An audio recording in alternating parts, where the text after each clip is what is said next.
महिलाओं को जो है दीवारों के ऊपर चलना पड़ रहा है। तार का करंट अपनी ओर इंसानों को खींच लेता है, लेकिन ये लोग इतने सालों से इतनी हाई वोल्टेज तार के नीचे वाले घर के अंदर रहते हैं, तो वो दिन दूर नहीं जब आर्य नगर सिर्फ एक नाम बन करके रह जाएगा। यहाँ पर लोगों का नाम और निशान नहीं मिलेगा। पावर तो उनको मिल गई है, लेकिन आज तक वो इस गाँव के अंदर नहीं आए। हमारे बच्चे सारे भूखे मन लग रही है, सारे कमरे घर सारे खाली कर दिए, यहाँ से खाली करके गांव के अंदर जाने लग रहे थे। दरारें आ चुकी है, जिसके घर के गिरने का डर बरकरार है। अभी भी उन्होंने अपने अपने घर खाली कर दिए और पास के अंदर ये ग्राउंड है जहाँ पर तंबू डाल करके रह रहे हैं। विधायक रणबीर गंगवा के किए हुए विकास के अंदर मैं खड़ी हूँ और विकास इस कदर मुझे लपेटे हुआ है कि भाई किसी स्विमिंग पूल के अंदर जाने की जरूरत नहीं पड़ रही है। तंबू में 3 दिन हो गए इनको, तंबू में ही सारा खाना बना रहे हैं, यहीं रह रहे हैं, यहीं सो रहे हैं। कुछ एक परिवार तो अपना घर बार छोड़ के अपने रिश्तेदारी में शिफ्ट हो गए हैं जी। अपने अपने घर छोड़ करके, अपने अपने घरों से बाहर निकल करके अपना सामान यहाँ पर एक तंबू के नीचे गाड़ करके लोग यहाँ पर आकर बैठ चुके हैं। खाने भी नहीं मिलता। इनकी तरफ देखा जाए, उनको उचित मुआवजा दिया जाए। क्या आपके विधायक ने आपके शहर का विकास करवाया है? नहीं करवाया तो आज आपको एक ऐसा विकास दिखाने वाली हूँ जिससे देख करके आपकी रूह कांप उठेगी। ये आप जो मेरे पीछे तार देख पा रहे, बता देते हैं कि बहुत ज्यादा हाई वोल्टेज की तार है। और अगर आज मैं यहाँ पर रिपोर्टिंग कर रही हूँ तो आपको सिर्फ यही दिखाने के लिए कर रही हूँ कि इतनी ज्यादा हाई वोल्टेज की तार के नीचे मैं सिर्फ 2 सेकंड के लिए खड़ी हुई हूँ, तब भी गाँव के लोग चिंतित है कि ये तार जो है, इस तार का करंट अपनी ओर इंसानों को खींच लेता है। लेकिन ये लोग इतने सालों से इतनी हाई वोल्टेज तार के नीचे वाले घर के अंदर रहते हैं। और ये जो एरिया आप लोग पीछे की तरफ देख पा रहे हैं, ये इस गांव का प्लेग्राउंड बनाया गया है, जो कि यहाँ पर अब स्विमिंग पूल के अंदर तब्दील हो चुका है। इसके अलावा इस साइड की तस्वीरें आपको दिखाना चाहेंगे कि बिजली विभाग बनाया गया है, जहाँ पर बड़े बड़े हाई वोल्टेज की तारें हैं, बड़े बड़े टावर्स लगे हुए हैं। हालांकि सिर्फ एक दीवार का फासला है पानी को उस पार जाने के लिए, लेकिन अगर ये पानी उस पार चल जाता है तो वो दिन दूर नहीं जब आर्य नगर सिर्फ एक नाम बन करके रह जाएगा। यहाँ पर लोगों का नाम और निशान नहीं मिलेगा, क्योंकि हालात इस गांव के ऐसे हो चुके हैं। ना तो यहाँ पर विधायक आते हैं। आपको बता देते हैं कि आर्य नगर गांव जो है गंगवा हलके के अंदर पड़ता है, जहां से रणबीर गंगवा विधायक है, डिप्टी स्पीकर विधानसभा के। इतनी बड़ी पावर तो उनको मिल गई है, लेकिन आज तक वो इस गांव के अंदर नहीं आए हैं। ये तस्वीरें आपको दिखाना चाहेंगे किस तरीके की तस्वीरें हैं। बच्चे इस पानी के अंदर से आ रहे हैं, हाई वोल्टेज तार ऊपर लटक रही है। अगर नीचे की बात की जाए तो कहीं ना कहीं जो है नीचे धंसने का भी डर है। लेकिन क्या करें, गांव की हालात कुछ ऐसे हो गए हैं कि बारिश इस तरीके से हुई कि पूरा गांव जो है डूब गया है। निकासी कहीं पर भी नहीं हो पा रही है। चलिए आपको गांव के लोगों की तरफ लेकर के चलते और पूरे गांव की तस्वीरें दिखाती हूँ कि किस तरीके के गाँव के लोग जो है आज भी लगभग 3 दिन से भूखे अपना घर छोड़ करके तंबू के नीचे गुजारा कर रहे हैं। चलिए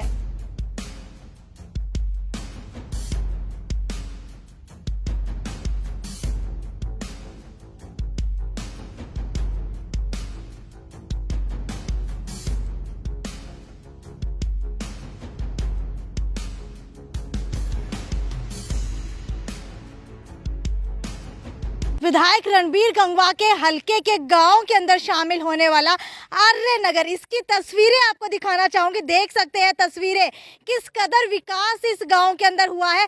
हालांकि बड़े ही आशा के साथ वोट दिया गया था कि अगर रणबीर गंगवा दोबारा से विधायक बनेंगे तो विकास इतना ज्यादा हो जाएगा कि हमारे कच्चे मकान भी पक्के हो जाएंगे। आपको बता देते हैं कि कच्चे मकान को पक्के बनाना तो छोड़िए, 5 से 6 साल मेहनत मजदूरी करके ये जो मकान यहाँ पर खड़ा किया गया था, हालांकि पक्का मकान बनाया गया था, सिर्फ 1 साल हुआ है, वो भी अब टूटने को तैयार हो चुका है। चलिए आपको अंदर ले जा करके तस्वीरें दिखाते हैं, क्योंकि तस्वीरें इतनी भयानक है।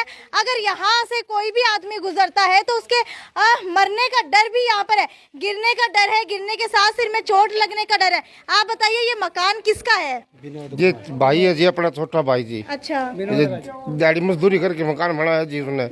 ये सारा डैमेज हो गया जी, 5 साल मजदूरी करके फिर मकान बनाया था जी। अच्छा, ये बताइए कि जब एक इंसान इतना समय कमाने के अंदर लगाता है, उसके बाद सोचता है मेरा 2 कमरे का मकान हो, और वो उस मकान की भी ऐसी हालत हो जाती है, तो मन के अंदर क्या आता है?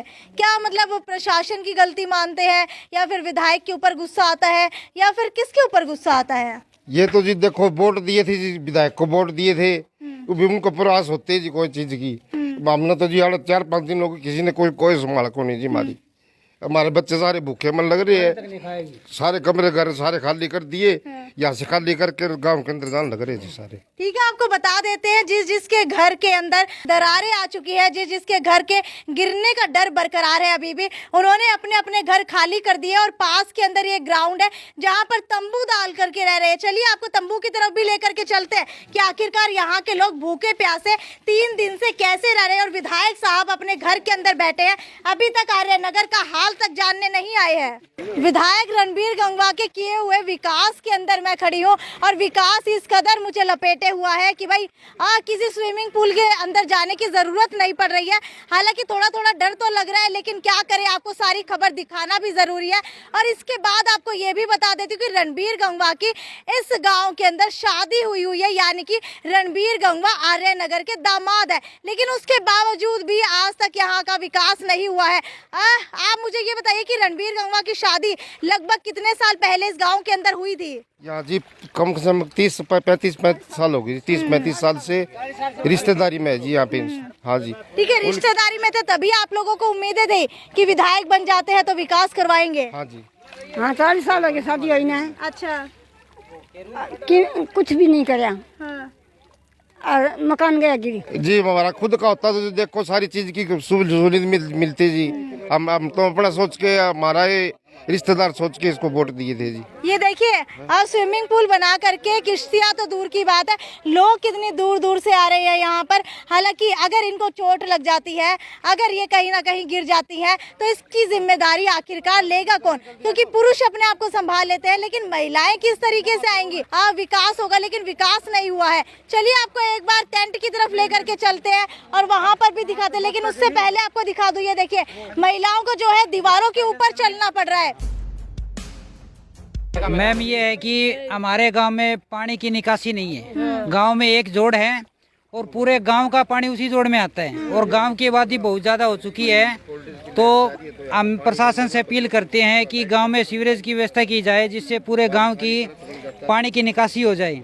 अब जोड़ फुल हो चुके हैं, जोड़ ओवरफ्लो होने के कारण फिर गाँव के मैदान में पानी आ गया, स्कूल में, हॉस्पिटल में, वाटर सप्लाई में और बिजली बोर्ड में। चारों तरफ से पानी आके जो 100 गज की बस्ती है, इस बस्ती के अंदर पूरी पानी से जलगम हो चुकी है। और यहाँ पूरी बस्ती में गरीब तबके के इंसान रहते हैं, दिहाड़ी मजदूरी करके। क्या लगता है कि कुछ समय के बाद यहाँ पर मोटरसाइकिल, साइकिल छोड़िए, बोट लानी पड़ेगी? हाँ, ये बोट वाला हाल हो रहा है जी फिलहाल तो ऐसे, क्योंकि घुटने तक पानी आ चुका है। और जो यहाँ मकान बने हुए हैं जितने भी, सभी में दरार आ चुकी है। अंदर कोई है नहीं मकान के, इन्होंने तंबू तान के यहाँ बैठे हैं, 2 दिन से गुजारा कर रहे हैं अपना जो भी कुछ है। चलिए आपको लेकर के चलते हैं, एक बार दिखाते हैं तस्वीरें। पानी के अंदर तो चल रही हूँ, लेकिन डर बहुत ज्यादा लग रहा है, कहीं कुछ काट ना जाए। लेकिन उससे भी ज्यादा डर लग रहा है यहाँ पर ये खंबे देख करके, क्योंकि हाई वोल्टेज तारे जो है यहाँ पर है, और अगर इनमें से कोई तार टूट करके इन पानी के अंदर गिर जाती है तो कहीं ना कहीं करंट लगने का खतरा जो है बरकरार है। हालांकि देखिए बहुत ज्यादा मुश्किलात हो रही है इसके अंदर चलने में, क्योंकि पैर धंस रहे हैं, मिट्टी बहुत ज्यादा है। और इसके बाद आपको तंबू की तरफ भी लेकर के चलते हैं कि लोग यहाँ पर हालांकि 3 दिन से रह कैसे रहे हैं। ये जो आप लोग देख पा रहे हैं तंबू यहाँ पर गाड़ा गया है, यहाँ के लोग कोई भी पिकनिक बनाने के लिए ये नहीं आया है, बल्कि आपको बता देते हैं कि अपने अपने घर छोड़ करके, अपने अपने घरों से बाहर निकल करके अपना सामान यहाँ पर एक तंबू के नीचे गाड़ करके लोग यहाँ पर आकर बैठ चुके हैं। आप मुझे ये बताइए कि तंबू के नीचे कितने दिन से रह रहे हैं, और अब तक किस किस से गुहार लगा चुके हैं मदद की, लेकिन कौन कौन नहीं पहुँचा है? तंबू में जैसे 3 दिन हो गए इनको तंबू में ही सारा खाना बना रहे हैं, यहीं रह रहे हैं, यहीं सो रहे हैं। कुछ एक परिवार तो अपना घर बार छोड़ के अपने रिश्तेदारी में शिफ्ट हो गए हैं जी। और कल डीसी साहब के पास पेश हुए थे, तो अभी तक कोई प्रशासन से कोई भी अधिकारी नहीं आया यहाँ पे। अच्छा, मुझे ये बताइए कि इस एक तंबू के नीचे लगभग कितने लोग रह रहे हैं और कैसे गुजारा कर रहे हैं। सारे जी इकट्ठे दिन में बैठ जाते हैं, रात को भी यहाँ खुले में सो जाते हैं जी। और मकान गिरने का डर है जी यहाँ पर।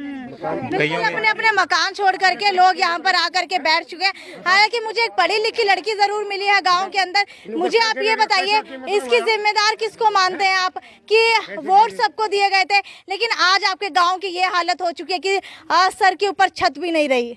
सबसे पहले सभी को नमस्कार। और मैं ये कहना चाहूँगी कि सदियों से ही गरीब समाज का जो एक पूंजीपति वर्ग है या जो कोई भी हो, वो सदैव दोषी रहा है। अब देखने को देखें कि बारिश का पानी तो आ ही रहा है, साथ में हमारे खेल का मैदान है, इसमें लगभग 5-5 फुट का पानी चढ़ा हुआ है, ये पानी भी इधर ही आ रहा है। साथ में ये हमारे बिजली बोर्ड का डिपार्टमेंट लगता है, इसका पानी भी इधर आ रहा है। साथ में हमारे ये खेत लगते हैं, खेत का पानी भी इधर आ रहा है। क्योंकि ये गरीब लोग हैं। यहाँ पर अगर आप सर्वे करोगे या पता करोगे, जो 100 गज के प्लाट अलॉट हुए थे महात्मा गांधी आवास योजना के तहत, वो सभी यहाँ पर है। सभी के सभी बीपीएल परिवार हैं। एक गरीब आदमी को एक नानघर बनाने के लिए, उसके लिए वो अपनी पूरी जिंदगी निकाल देता है। लेकिन इन्होंने, आप देखोगे तो एक एक कमरा इन्होंने बड़ी मेहनत के साथ बनाया है। और गांव से ये बड़ी जो दुर्भर जिंदगी थी उसको छोड़ के यहाँ पर रहने के लिए आए थे ये। लेकिन अब ये प्रकृति की मार कहें या किसकी मार करें, चलो प्रकृति ने देखो इनके साथ जो कर दिया। अब हम शासन प्रशासन से ये चाहते हैं कि इनको उचित मुआवजा दिया जाए, क्योंकि सभी के मकानों में तरेड़ है, सभी के मकान गिरने वाले हैं। और इन्हीं की हालात नहीं, साथ में कुंजा कॉलोनी और भी लगती है, उसके अंदर भी मैं अभी वहीं से आ रही हूँ, उनके मकान भी बिल्कुल गिरने वाले हैं। जो ड्रेन का पानी जो टूटा हुआ था वो खेतों में आ गया, खेतों वाला पानी उस कॉलोनी के अंदर आ रहा है। और पीछे से मकान बिल्कुल तरेड़ खा चुकी है और कभी भी किसी टाइम भी गिर सकते हैं। अगर आप देखोगे इन मकानों के ऊपर से बिजली की तार भी जा रही है। अब नीचे पानी, ऊपर बिजली की तार, इनको किसी भी टाइम बड़ी अनहोनी होने की घटना घट सकती है। सभी मकानों के ऊपर से केवल 5 इंच की ऊंचाई पर वो बिजली की तार है। तो हमने कल सभी ये जो कॉलोनी वासी हैं, हम डीसी मैम से मिले थे। उन्होंने लगभग 6-7 बजे हमें टाइम दिया था, हम लगभग 2 बजे वहाँ पहुँचे थे।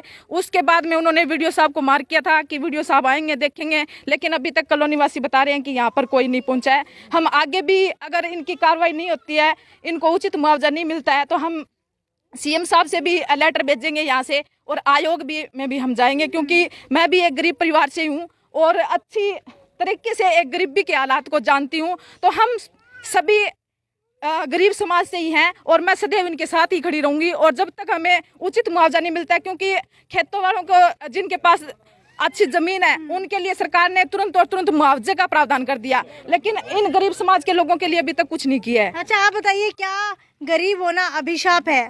गरीब जिस जमा गरीब एक टाइम मन करो दिहाड़ी को नहीं मिलती, घर बैठे रहो तो एक टाइम खाने भी नहीं मिलता जी। बहुत मुश्किल हो रही है खाना खाए। हमने को कई दिन हो गए खाने खाए ना, कम के लगभग 15 दिन हो गया जी। खाना खाए कितने दिन हुए? हाँ 3 दिन थोड़ा टुकड़ा भाव कैसे बातें हैं, बच्चे भूखे रहते हैं। छत गिर रही है जी, छत गिर रही है, नीचे आगे पड़ी, डांट पड़ गई जी नीचे। आप बताइए, अब आखिर के अंदर शासन प्रशासन से क्या अपील करना चाहेंगे? अपील यही करना चाहते हैं जी, इनको इनकी तरफ देखा जाए, उनको उचित मुआवजा दिया जाए। हाँ जी ठीक है, बिल्कुल। देखिए, उचित मुआवजे की मांग आर्य नगर के वासी कर रहे हैं, क्योंकि घर से छत छिन चुकी है और 3 से 4 दिन हो चुके हैं भूखे बैठे हुए इन मासूम बच्चों की तस्वीरें आप लोग देखेंगे। तो घर में पानी जा रहा है जी, घर में भीतर सारा पानी हो रहा है। कड़ बना खाना पड़ोसी घर जा रहे होना जुआन छोरी कड़ बड़ा में हालत देख रहा हूँ आप इनकी हालत। प्रेगनेंट है, घर पर तकलीफ बहुत है जी। बिल्कुल, तकलीफ इतनी ज्यादा है, कहीं ना कहीं लगता है कि गरीबी अभिशाप बन चुकी है, क्योंकि इन लोगों की सुनने वाला कोई भी नहीं है। ना तो यहाँ पर विधायक पहुँचते हैं, ना ही यहाँ पर जो है सरपंच इनके पहुँच पा रहे हैं। हालांकि आगे भी आपको इसी तरीके से तस्वीरें दिखाते रहेंगे, लेकिन आप क्या मानते हैं कि खुद रणबीर गंगवा इस गांव के दामाद हो करके इस गांव में नहीं आते हैं, सिर्फ रिश्तेदारी के अंदर आकर के चले जाते हैं, तो क्या इस गांव के वोट का उनको कोई भी वैल्यू नहीं है? आपकी क्या राय है, मुझे नीचे कमेंट सेक्शन के अंदर लिख करके बताइए। और ये भी बताइएगा कि रणबीर गंगवा ने जो इतना अच्छा विकास करवाया है, पूरे गाँव की सड़कों को स्विमिंग पूल बना दिया है, इससे भी आप कितनी संतुष्टि रखते हैं? खैर, ज्यादा से ज्यादा शेयर करते रहिए। और आपके गाँव का क्या हाल हो चुका है, कितनी फसलें नष्ट हो चुकी है, कितने घर बर्बाद हो चुके हैं, ये मुझे नीचे कमेंट सेक्शन के अंदर लिख करके बताइए। ये थी साक्षी सोनी की report, city big news bureau Hisar.